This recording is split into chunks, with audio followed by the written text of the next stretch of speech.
Jangan habiskan waktumu untuk mencari tujuan hidupmu apa seumur hidup. Kamu tidak bisa memilih saya mau terlahir seperti apa hari ini, tapi kamu bisa memilih saya mau menggunakan hidup saya seperti apa. Life is not about what you have, but what you do with what you have. Hidup itu bukan tentang apa yang kamu miliki, tetapi apa yang kamu gunakan dengan apa yang kamu miliki. Sehingga satu kebaikan kecil bisa berbuah, mengubah hidupnya, dan mengubah hidup orang banyak menjadi berkah bagi orang banyak. Apapun yang kita punya, tapi kita tidak gunakan, kita tidak pakai, kita tidak share, maka menjadi percuma. We need to do something, not we need something to do. Kita perlu untuk melakukan sesuatu, bukan sesuatu yang dilakukan hanya untuk menghabiskan waktu Anda.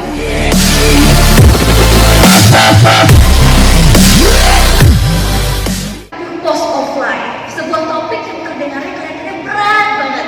Tapi hari ini saya ingin setelah sesi ini berakhir, kita semua merasa purpose of life itu tujuan hidup bukan sebagai suatu pertanyaan yang berat dalam hidup kita, tapi bisa kita resapi, kita jalankan, dan kita renungkan untuk diri kita. Sebelum saya bicara tentang purpose of life, tujuan hidup, saya akan berbicara bagaimana hidup bekerja, how life works. Sama seperti elektronik, komputer, HP, kita nggak tahu fungsinya apa kalau kita nggak tahu bagaimana cara dia bekerja. Di sini ada yang sudah pernah nonton film Sunggohong, boleh coba angkat tangannya. Tahu Sunggohong, Kerasakti? Dalam film Sunggohong, di mana Dewi Kwan Im itu mengutus biksu Tok Sangcok untuk mencari kitab suci pergi ke barat, dan ditemani dengan muridnya Sunggohong, Kerasakti, Cut Pat Kai, dan juga Wu Chin. Tujuannya apa? Mencari kitab suci demi menolong umat manusia. Selama perjalanan itu biksu Tong Sangcok sering banget mengatakan suatu pepatah filosofi yang berbunyi, isi adalah kosong, kosong adalah isi. Maksudnya apa? Dulu waktu kecil saya nonton, saya nggak ngerti bahwa ini ada kaitannya bagaimana hidup bekerja. Saya akan memberikan contoh sebuah rumah. Rumah dikatakan mempunyai genteng, mempunyai dinding, jendela, kemudian di dalamnya ada meja, kursi, perabotan. Tetapi sebenarnya sebuah rumah dikatakan berisi jika dia memiliki ruangan kosong di dalamnya yang bisa kita isi, bisa kita pakai, bisa kita gunakan. Sama seperti gedung ini bisa kita pakai, kita isi, kita gunakan karena ada ruangan kosong di dalamnya sehingga bisa kita isi. Ya, itu adalah isi adalah kosong, kosong adalah isi. Di depan saya ini sudah saya sediakan gelas dengan berbagai macam ukuran dan bentuk, bukan untuk mendemonstrasikan jualan gelas di depan Anda, tetapi saya akan mendemonstrasikan bagaimana hidup bekerja melalui gelas-gelas ini. Gelas ini kenapa saya pakai? Boleh next. Karena dia memiliki 3 karakter yang sama seperti manusia. Yang pertama, yaitu dia mempunyai bentuk yang berbeda-beda. Ada yang kakinya kurus, badannya di atas gebuk. Ada yang montok, ada yang pendek. Dan kita sebagai manusia tidak bisa memilih kita mau terlahir seperti apa. Ada yang bentuknya kayak Kim Kardashian, ada juga yang parasnya biasa-biasa saja. Yang kedua, yaitu kapasitasnya. Setiap gelas memiliki kapasitas yang berbeda-beda. Ada yang 30 ml, 50 ml, 100 ml, berbeda. Sama seperti manusia. Manusia ada yang kalau misalnya Pak Guru lagi jelasin, dia dengerin aja langsung ngerti semuanya. Ada yang harus sampai ngulang-ngulang baca berikutnya, baru ujiannya bisa bagus. Ada yang larinya bisa cepat berapa kilometer hanya dalam berapa menit. Ada yang jalannya lambat. Setiap orang memiliki kapasitas yang berbeda. Setiap gelas yang didesain oleh manusia itu memiliki tujuan fungsi yang berbeda. Ada yang buat jamu, ada yang buat kopi, ada yang buat wine, ada yang buat tequila. Jadi beda-beda semuanya. Ketika manusia terlahir, jadi ketika gelas-gelas ini diciptakan oleh manusia dengan bentuk yang berbeda, di dalam umat Buddhis itu percaya bahwa kehidupan yang kita miliki sekarang itu adalah hukum sebab akibat dari kehidupan kita, karma kita dari masa lampau. Apa yang Anda dapatkan dalam hidup ini adalah hukum sebab akibat dari apa yang telah kita perbuat juga dari masa lampau. Sehingga air putih ini karena sering iklannya dari gunung alami, jadi ini ibarat berkah dari alam semesta. Ketika kita hidup, kita mendapatkan takaran berkah kehidupan yang berbeda-beda setiap orangnya. Ada yang banyak, ada yang dikit. Ya. Pertanyaan pertama, manakah gelas yang lebih berisi atau berguna? Gelas yang kecil yang isinya lebih, kapasitasnya lebih dikit, atau gelas yang lebih gendut ini yang lebih gede isinya? Pertanyaannya itu karena kita bahas isi adalah kosong, kosong adalah isi. Jadi gelas mana? Gelas yang lebih kecil berisi atau gelas yang lebih gemuk yang sebenarnya berisi? Namanya Livia, mau tunjuk? Oke, terima kasih. Pak Weli. Pak Weli, di sini ada dua gelas yang kecil dan yang gelas yang besar. Pertanyaannya, mana yang lebih berisi? Kita tadi bahas isi adalah kosong, kosong adalah isi. Dimana isi itu artinya berguna. Silahkan, menurut Anda, pertanyaan ini tidak ada yang sepenuhnya benar, tidak ada yang sepenuhnya salah. Jadi Anda bebas mengungkapkan apa yang Anda pikirkan. Yang gelasnya kecil, gelas wine yang lebih kecil. Gelas wine yang lebih kecil, yang lebih berisi. Kenapa?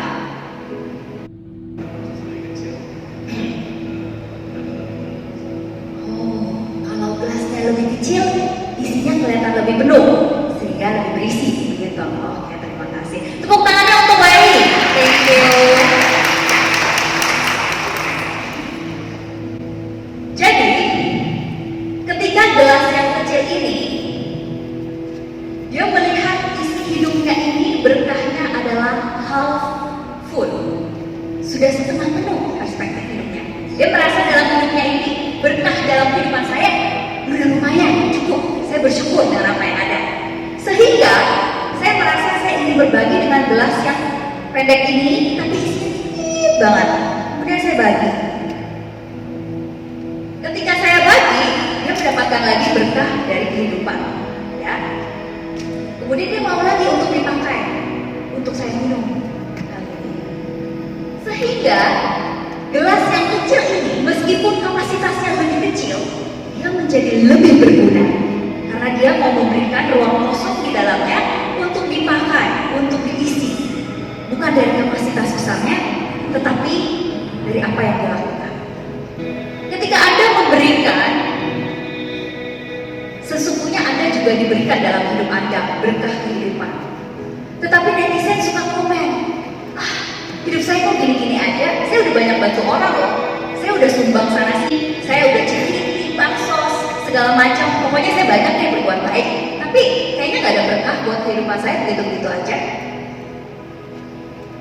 Saudara, ketika kita berbicara seperti itu dalam hati kita, maka sesungguhnya dalam diri kita masih ada sedikit mungkin kurang ikhlas, atau masih ada sedikit pamrihnya, atau ternyata itu pemberiannya dalam bentuk sombongan. Masih ada ekspektasi yang mungkin terlalu tinggi. Yang kedua, lebih parahnya apa? Ketika kita sudah memberikan sesuatu, terus dibahas ulang-ulang terus. Sampai dia lulus, sampai dia punya anak, sampai udah menikah, dibahas terus-terusan. Saudara, ketika Anda bertemu orang seperti itu, Anda harus bersyukur. Karena dia mengajarkan kita untuk mandiri. Besok-besok kita nyari, saya bantuin kamu yuk. Bantuin? Oh enggak, makasih, bisa sendiri kok. Karena kesannya jadi orang punya utang yang besar untuk Anda. Anda menolongnya jadi karmanya setengah-setengah, bukan karma baik, tapi malah bikin orang jadi gak enak. Saya percaya dalam hidup itu ada dua tipe orang yang akan kita temui. Either you are a lesson for me or a blessing for me. Apakah Anda akan menjadi pelajaran untuk hidup saya, atau Anda akan menjadi berkah dalam kehidupan saya? Percayalah bahwa berkah yang Anda dapatkan ketika Anda berbagi itu akan datang tepat pada waktunya. Dan berkah itu tidak terbatas hanya dari materi, tapi kesempatan yang diberikan, kelancaran yang diberikan, waktu kehidupan, kesehatan, terhindar dari bencana corona, bertemu dengan orang-orang yang baik, berada di lingkungan yang baik, itu juga suatu anugerah. Bayangkan jika Anda hari ini berada di tengah-tengah orang yang tidak baik, orang-orang yang selalu mengerjai Anda, orang-orang yang tidak pernah sayang pada Anda. Apakah itu suatu anugerah? Apakah itu suatu berkah? Mari kita syukuri orang-orang yang kita temui. Pertanyaan kedua, apakah ketika gelas yang lebih gede, gelas yang montok ini, ketika dia berdiam diri saja, dia merasa, aduh ini kan kapasitas gue lebih banyak, segini mah ya termasuk half empty lah. Half empty yaitu setengah kosong. Karena dia merasa hidupnya setengah kosong, dia tidak ingin berbagi. Nah, pertanyaannya apakah dia tetap mendapatkan berkah? Akhirnya akan saya isi lagi atau tidak? Pilih lawan jenis Anda di sana. Lihatlah wanita-wanita cantik di situ. Siapa? Livia. Oh, Livia. Ini bukan balas dendam kan? Livia, apakah gelas yang tadi yang gemuk, ketika dia tidak mau berbagi, dia berdiam diri doang, tidak mau share air di dalamnya, dia tetap saya tambahkan air kan? Dapat berkah lagi nggak dari alam semesta? Menurut Anda, bakal saya tambah lagi nggak airnya? Akan ada berkah lagi nggak dalam kehidupannya? Enggak. Oke, terima kasih. Saya akan bercerita. Terima kasih jawabannya untuk Livia. Saya akan bercerita tentang pohon pisang. Jadi alkisah dalam suatu keluarga ada bapak dan ibu dan juga anak balita. Dan ibu-ibu kalau ke pasar beli pisang, itu biasa beli satu sisir. Nah, satu sisir itu isinya ada banyak. Dan hari ini dia makan, besok belum sempat dia makan. Akhirnya apa? Kulitnya hitam-hitam. Bisa kalau nggak dimakan itu kulitnya jadi hitam. Dan di bagian kepalanya tuh ada putih-putih kayak jamuran. Which is kalau kita lihat kayaknya udah mau busuk deh. Akhirnya dibuang. Padahal sebenarnya kalau kulit pisang itu dibuka, kemudian kita masukkan ke kulkas, itu bisa tahan lama dan bisa kita makan. Tetapi seringkali manusia membuang pisangnya ketika kulitnya sudah jelek. Hari ini, jika pohon pisang bisa bicara, dia akan bilang, enak aja nih semua manusia, udah capek-capek berbuah, malah buahnya dibuang. Lihat kan ya, besok saya nggak mau berbuah lagi buat manusia-manusia ini. Sayangnya, pohon pisang nggak bisa ngomong seperti itu. Pohon pisang akan terus berbuah untuk Anda sekalian, para manusia. Sama seperti pohon pisang. Ketika kita merasa hidup kita half empty dan kita tidak berbagi, sesungguhnya kita masih tetap diberikan berkah kehidupan dalam hidup kita.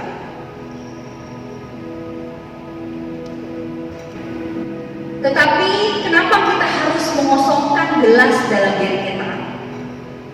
Karena ketika kita menjadi gelas yang penuh, itu kita tidak kekurangan apapun. Saya nggak kekurangan apapun, saya merasa penuh. Tetapi kita juga tidak bisa menerima sesuatu yang baru, apa yang ingin diberikan dari alam semesta ke kita. Gelas yang penuh itu seperti kita memiliki kecukupan berlimpah dalam materi, waktu, fisik yang kuat, fisik yang sehat untuk melayani, dan karakter yang keras kepala. Gelas yang penuh ibarat seperti orang yang karakternya keras kepala. Kenapa? Karena sama seperti ketika kita membaca buku. Kalau kita baca buku dengan cara yang seperti ini, apa yang mau dilihat? Kita nggak kebaca. Terkadang ketika kita merasa kita selalu paling benar dan memegang erat apa yang kita percaya, sama seperti kita membaca buku dengan cara seperti ini. Yang kebaca apa? Cuma satu kalimat, cuma satu kata. Tapi coba kita memberikan jarak kosong agak jauh, kita lebih bisa baca keseluruhan paragraf, keseluruhan artikel, apa yang ingin dimengerti, apa yang lebih luas pengertiannya.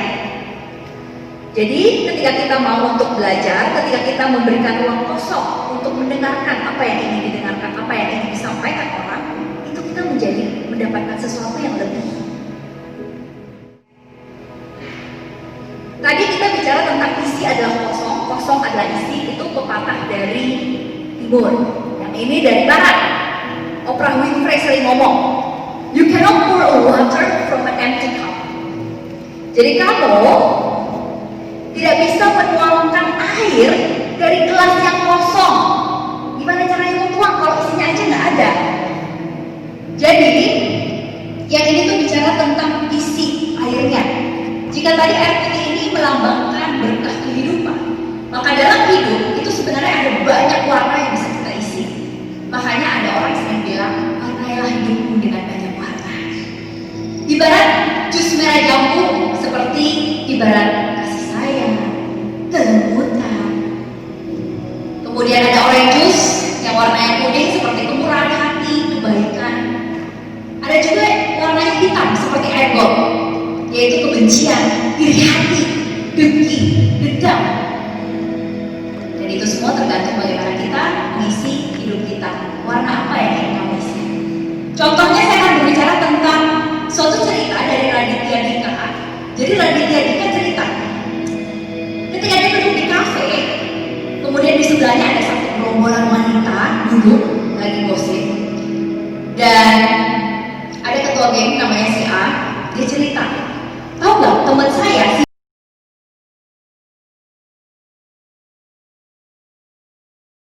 si ibunya juga sama, sampai anjingnya juga dibahas.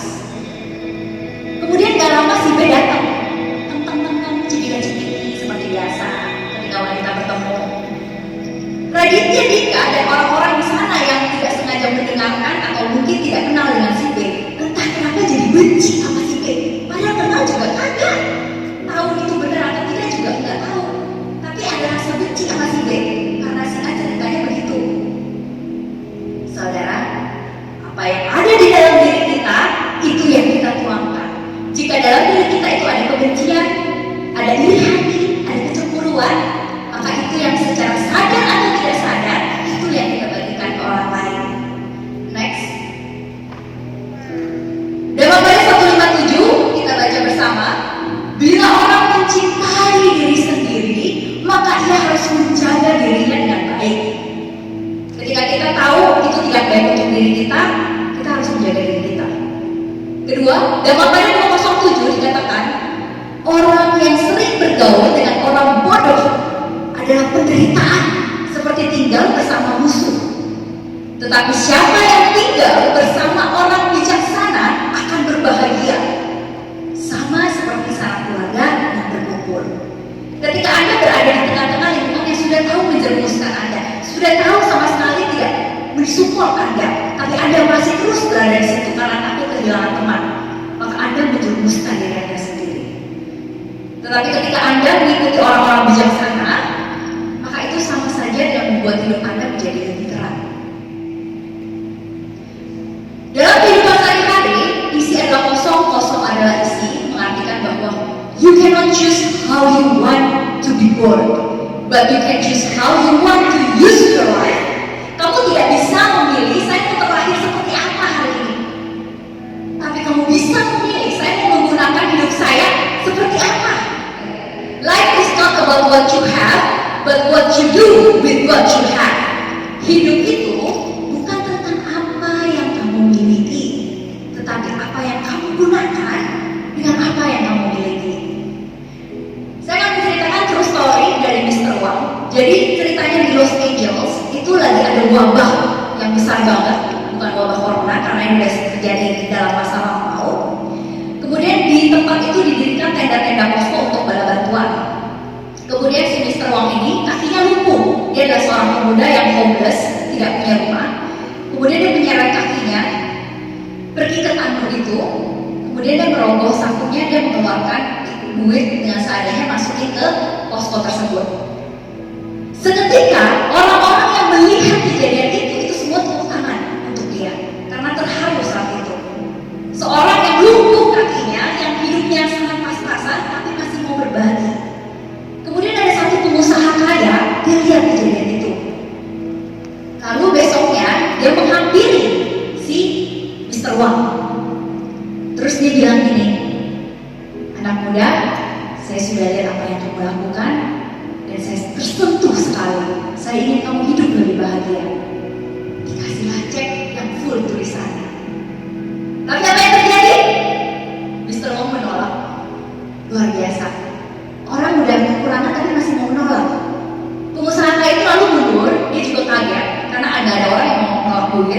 Kemudian dia berpikir, terus dia samperin lagi.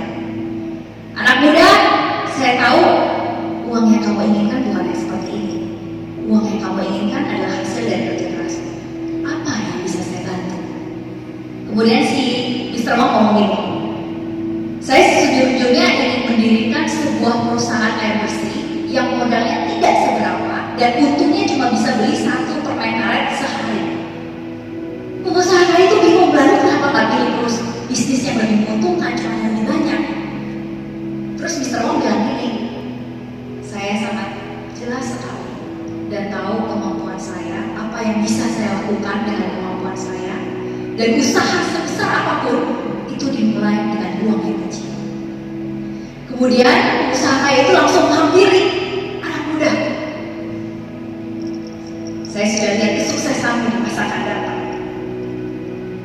Kemudian mereka bekerja sama. 20 tahun berlalu dan perusahaan air bersih itu menjadi perusahaan yang cukup besar. Dan setiap tahun di hari Natal itu Mr. Wong akan mengirimkan bantuan kepada orang-orang yang homeless people seperti dia dulu dan tidak menaruh namanya. Dia menuliskan dari Santa Claus. Kemudian tidak lama kemudian dia meninggal dan baru diketahui bahwa ternyata selama ini Santa Claus itu adalah Mr. Wong, dan di batu nisannya itu ada ukiran kecil gambar permen karet yang melambangkan dia dulu adalah sosok yang menginspirasi. Dan Mr. Wong juga menjadi salah satu orang terkaya di Los Angeles. Apa yang bisa kita petik dari cerita itu? Mr. Wong tidak memiliki apa-apa, bukan tentang apa yang dia miliki, tetapi apa yang dilakukan, dia gunakan dengan apa yang dia miliki, sehingga satu kebaikan kecil bisa berbuah, mengubah hidupnya dan mengubah hidup orang banyak menjadi berkah bagi orang banyak. Ada 3 tipe manusia. Yang pertama itu receiver, orang yang happy ketika menerima, orang-orang yang pergi ke tempat ibadah, mendengarkan, orang-orang yang rajin membaca buku, pokoknya dia suka dengan hal-hal menerima, tapi dia hanya cenderung ingin menerima. Dia bagaikan gelas yang hidupnya full, jadi gelasnya itu full, sehingga dia merasa hidupnya kok gitu-gitu aja, flat, next. Yang kedua tipe giver, jadi dia juga happy ketika dia memberi, dan orang-orang giver itu jauh lebih atraktif. Cuma orang giver itu bisa tired atau jenuh karena dia memiliki kapasitas yang terbatas sebagai manusia. Dalam Matius 1:77 dikatakan orang bijaksana senang dalam memberi, dan karenanya dia akan bergembira dalam berikutnya. Kita ingat cerita Mr. Wong, ketika dia memberi, dia akan bergembira di dalam berikutnya. Dalam Matius 1:66 dikatakan jangan karena demi kesejahteraan orang lain Anda melalaikan kesejahteraan diri Anda sendiri. Saya tidak menyuruh Anda memberikan seluruh utuhnya diri Anda untuk orang-orang, bukan seperti itu, tapi Anda tahu mana yang perlu diberi. Maka dari itu sebaiknya kita menjadi partner yang mempunyai visi dan value yang sama, punya prioritas agenda yang sama. Bedanya giver, dia dapat 10 jeruk, dia makan 7, ada sisa 3, dia kasih makan. Kalau partner, dia ada 10 jeruk, saya punya partner, saya udah spare 5 untuk saya, 5 untuk dia. Jadi dia punya prioritas, tidak sembarang asal kasih, tapi tahu yang mana yang butuh, mana yang perlu, mana yang penting. Next. Sampai kita ke topik utama, purpose of life sama dengan fullness of life, yaitu hidup yang penuh, di mana everything that we have but we don't use or share it means nothing. Apapun yang kita punya tapi kita tidak gunakan, kita tidak pakai, kita tidak share, maka menjadi percuma. Jika hari ini Bill Gates tidak membagi apa yang dia tahu, tidak membagi kepintarannya, maka hari ini dia bukan Bill Gates. Kita nggak tahu siapa dia. We need to do something, not we need something to do. Kita perlu untuk melakukan sesuatu, bukan sesuatu yang dilakukan hanya untuk menghabiskan waktu Anda. Next. Purpose of life is discovered when you use your strength or give for positive or honorable reasons. Jadi tujuan hidup Anda akan Anda temui ketika Anda tahu saya bisanya ini, saya mampunya ini. Kemudian Anda menggunakan itu untuk hal-hal positif, untuk hal-hal yang bisa membantu orang lain. Don't waste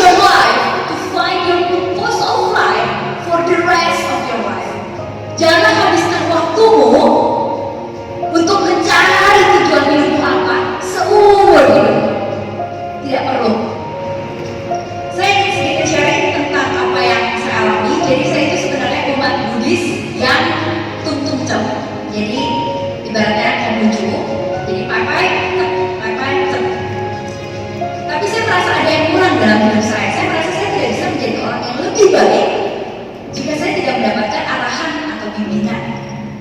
Makanya saya sering kalau misalnya ada teman ajak ke gereja, baik itu Kristen maupun Katolik, saya senang banget dengar preaching mereka.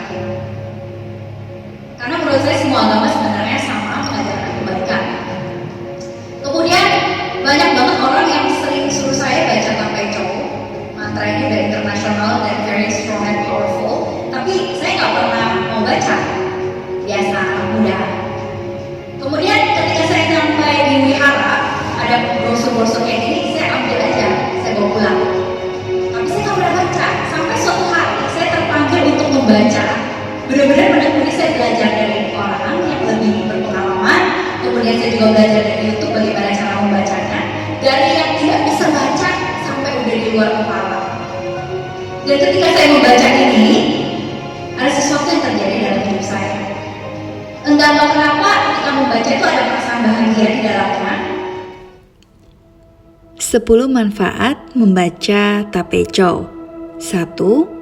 Dapat membuat hati kita lebih damai, pikiran lebih jernih dan terang. 2. Dapat menghilangkan segala penyakit batin. 3. Membuat kita lebih panjang umur. 4. Wajah kita akan selalu memancarkan kebahagiaan sehingga rezeki lebih lancar. 5. Dapat mengurangi karma buruk yang kita perbuat di masa lampau. 6. Dapat mengurangi hambatan. 7. Dapat membuka prajna kebijaksanaan untuk lebih mengerti dharma. 8. Dapat menimbulkan bodhicitta sehingga keyakinan kita terhadap Triratna akan menjadi lebih kokoh. 9. Dapat terhindar dari rasa ketakutan yang berlebihan dan terhindar dari segala bencana yang akan menimpa. 10. Setelah meninggal dunia akan dijemput oleh para Buddha dan Bodhisattva ke Tanah Suci. Jika Anda baca nomor pertama itu membuat hati kita lebih damai, lebih jernih. Ketika saya membaca itu ada perasaan bahagia. Kemudian di nomor 5 juga dapat mengurangi karma buruk kita di masa lampau. Apa yang Anda temui hari ini, kesulitan apa yang Anda alami hari ini, mungkin adalah buah karma buruk yang kita petik. Dan bagaimana cara menghindarinya? Selain berbuat karma baik, Anda juga bisa membaca ini untuk mengikis karma buruk Anda. Dan banyak sekali manfaat-manfaat yang lainnya. Jika Anda belum ingin membaca, tidak apa-apa, tapi simpanlah di rumah Anda, karena siapa tahu Anda suatu hari akan terpanggil atau ada jalinan jodoh. Karena ketika agama lain mempunyai Bunda Maria atau sosok Bunda di dalam umat Buddhis, kita punya sosok Bunda yang sangat ulas asih, itu Dewi Kuan Yin. Anggaplah ini sebagai kitab suci yang Dewi Kuan Yin utus Sungkokom untuk mencari kitab suci barat demi menolong umat manusia. Ketika saya membaca Tapai Chow ini, biasanya saya taruh foto Kuan Yin di depan, kemudian saya baca, karena saya nggak punya alat. Jadi ketika saya membaca, apa yang terjadi? Suatu hari gambar Kuan Yin itu terang banget, saking terangnya mata saya pikir mau buta. Nggak tahu, hari pertama begitu, kedua begitu, ketiga begitu, sampai saya pikir kenapa ya? Kemudian ketika saya merem, tutup mata, itu masih ada bayangannya kepalanya Kuan Yin. Dan kemudian saya bertanya pada orang yang spiritualnya lebih tinggi, itu memang ketika kita membaca dengan hati yang sungguh-sungguh, itu Kuan Yin bisa muncul di hadapan Anda. Sehingga ketika Anda merasa kesedihan, atau Anda merasakan pedih dalam hidup, atau merasa rintangan dalam hidup, mungkin Anda akan terpanggil untuk membacanya.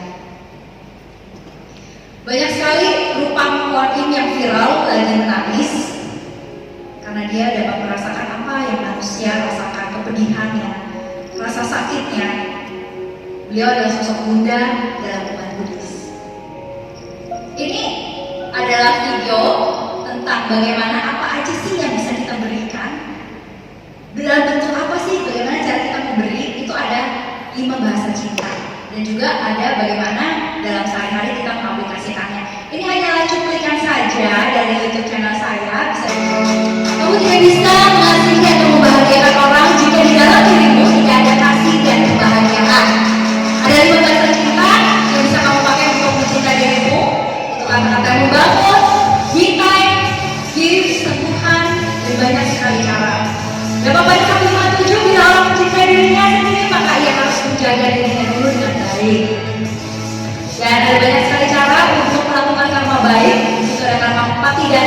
memberi, karma baiknya membantu, menolong.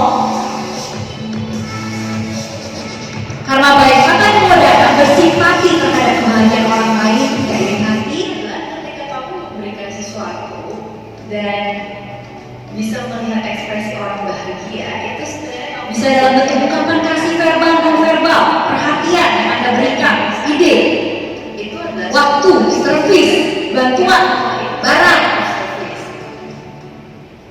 dan juga melayani orang. Jadi bahasa kita itu tidak hanya untuk pasangan, saudara, tapi kita sesama manusia juga bisa mengaplikasikannya.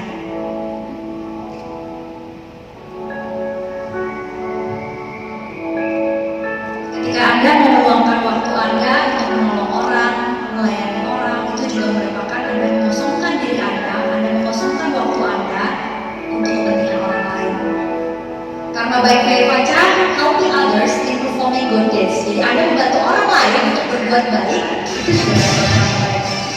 Dan lupa subscribe, saya Ibu Gunawan, dan hari ini Anda semua sudah menjadi seorang giver, seorang yang memberi, karena Anda memberikan mata, telinga, dan waktu Anda untuk saya di sini. Dan saya bukan siapa-siapa, saya hanya menjadi orang gila jika tanpa Anda semua. Karena itu terima kasih, tepuk tangan untuk Anda semua. Terima kasih.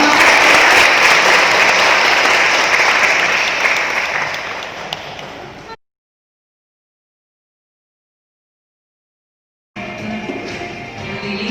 Lili. Untuk baca mantra tapi Iya. apakah kita harus Gua nggak harus pakai kalian. Tidak ada. karena kalau misalkan kalau kamu dia berinteraksi. Oh, enggak. Ada lagi yang mau bertanya? Terima kasih atas pertanyaannya. Tapi temanya kan salah satu mungkin tujuan hidup. Nah, sebaiknya kapan kita tahu? Memang sebaiknya kan sedini mungkin. Ada kadang-kadang orang yang sudah tua pun mungkin, misalkan orang tua kita pun kalau ditanya tujuan hidupnya apa juga bingung. Akhirnya anak-anaknya kan bagaimana mereka berkeluarga, kalau orang tuanya sendiri tidak punya tujuan hidup yang jelas, bagaimana dia mau mengarahkan anak-anaknya untuk mempunyai tujuan hidup yang benar. Jadi kira sejak kapan harus selalu tujuan hidup. Terima kasih sayang. Jadi seperti yang tadi saya bahas, tujuan hidup itu kita akan tahu kalau kita kenal dengan diri kita sendiri. Kita tahu kita kemampuannya di mana. Kita bisanya apa sih? Apa yang menjadi kelebihan dalam diri kita? Ketika kita tahu itu, baru kita bisa ketemu, kita bisa renungkan tujuan hidup kita apa. Dan tujuan hidup itu tidak terbatas dari jabatan, posisi Anda, pekerjaan Anda. Bukan karena Anda presiden, jadi tujuan hidup saya lebih mulia. Lalu bagaimana yang nasibnya cleaning service? Bagaimana dengan office boy? Tujuan hidup tidak sebatas dari pekerjaan Anda. Tujuan hidup bisa menjadi Anda menjadi penghubung bagi orang banyak. Anda menjadi seorang bapak yang baik di rumah. Anda menjadi anak yang berbakti pada orang tua. Anda menjadi sosok yang dimana bisa mempengaruhi hidup orang lain. Seperti itu. Ya. Oke, baik. Terima kasih atas jawabannya. Pak, ada yang ingin bertanya lagi? Yang sana. Namanya siapa? Nama saya Freddy. Freddy. Saya ingin bertanya mengenai giver dan partner. Yes. Jadi saya kurang jelas perbedaan giver dan partner. Oke, saya ulang lagi. Kalau giver itu dia cenderung happy ketika dia memberi. Orangnya tuh suka memberi. Tapi giver itu tidak bisa menjadi sosok yang lebih bijaksana ketika dia tidak tahu sebenarnya siapa sih yang butuh untuk diberi. Semua orang dia kasih. Oh, ketemu orang kita kasih. Apa kasih? Akhirnya apa? Seperti tadi nama pada yang saya bacakan. Janganlah berikan diri kita sampai melalaikan diri kita untuk kesejahteraan orang lain. Kita harus tahu mana yang memang butuh untuk diberi dan mana yang tidak perlu. Nah, seorang partner dia punya visi misi yang sama. Dia punya prioritas. Kamu punya prioritas. Saya tahu saya mau memberikan ke siapa. Saya tahu ini orang yang benar-benar butuh pertolongan dari saya, maka itu saya tolong. Saya tahu ini orang yang memang butuh dan yang ini tidak butuh. Jadi saya fokuskan ke orang yang butuh. Jadi dia tahu mana yang sebenarnya butuh dan tidak, bukan hanya asal memberi. Kalau giver itu dia happy memberi tapi asal, tidak tahu mana yang sebenarnya baik untuk diberikan. Sehingga terkadang dia melalaikan kesejahteraan dirinya sendiri. Seperti itu. Terima kasih. Oh ya, tapeconya tolong dibawa pulang. Jika Anda tidak mau membaca, tidak apa-apa, disimpan saja. Atau Anda bisa memberikan kepada orang